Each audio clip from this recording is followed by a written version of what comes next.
सौदा करने। तो मैम वो टैरिफ बढ़वाते हैं, वो हमारे किसानों की फसल को यहाँ पर ओपन मार्केट कर देते हैं, हमारे मजदूरों के हक छीन लेते हैं। लेकिन विदेशों में अमेरिकी लोगों को रोजगार देंगे, अमेरिकी किसानों का जो बकरे और मुर्गी और सुअरों को खिलाने वाला अनाज यहाँ ओपन मार्केट करके मंगवाएंगे, यहाँ के किसानों को बर्बाद करेंगे। ये करने जाते हैं मोदी जी विदेशों में।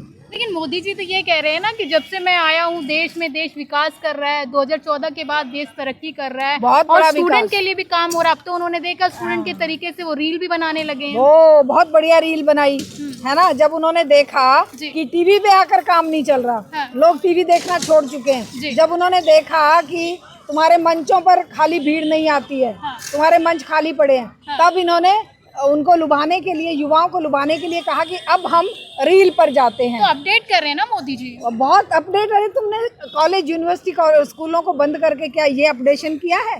अपडेशन तो तब होता जब आप हाईटेक यूनिवर्सिटियां बनाते, बच्चों को फ्री एजुकेशन देते, बच्चों के रोजगार की व्यवस्थाएं करते, तब तुम्हारी रील बनाने की जरूरत बिल्कुल नहीं पड़ती।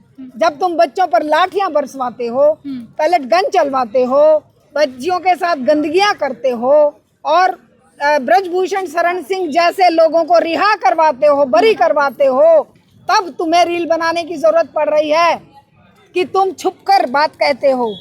तब तुम चौपाल में आकर बात नहीं कह सकते।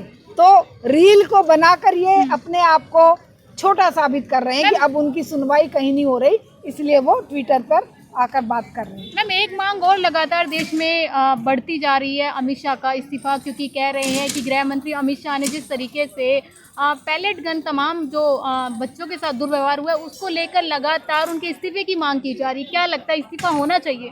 देखिए, इस्तीफा होगा कि नहीं होगा ये डिपेंड करता है इस व्यवस्था में कितनी सड़ चुका है, सड़ांध आ गई है। अगर सड़ांध अंतिम रूप में पहुंच गई तो इस्तीफा होगा ही होगा, और उस इस्तीफे से कुछ और हो ना हो। लेकिन एक ये जैसे धर्मेंद्र प्रधान के इस्तीफे से एक धक्का लगा है, उसी तरह से इससे भी धक्का तो लगेगा, लेकिन इस्तीफे से ही सब कुछ कल्याण हो जाएगा ऐसी बात बिल्कुल नहीं है।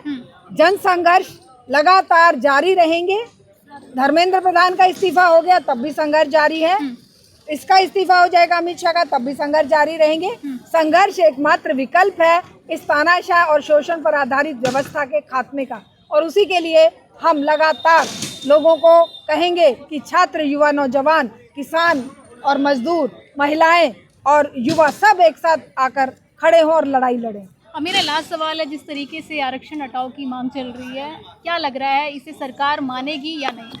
सरकार तोड़ना चाहती है हमारे आंदोलनों को जी, इसीलिए वो माने ना माने, लेकिन वो क्या करेगी, इसको हवा देती रहेगी, इसको हवा देती रहेगी कि चलो इधर हवा दे दी, उधर हवा दे दी। हवा देना सरकार का काम है कि एक मुद्दा जब भयंकर गंभीर हो जाता है तो दूसरा मुद्दा उछाल देती है, एक उसको तोड़ने के लिए। ठीक।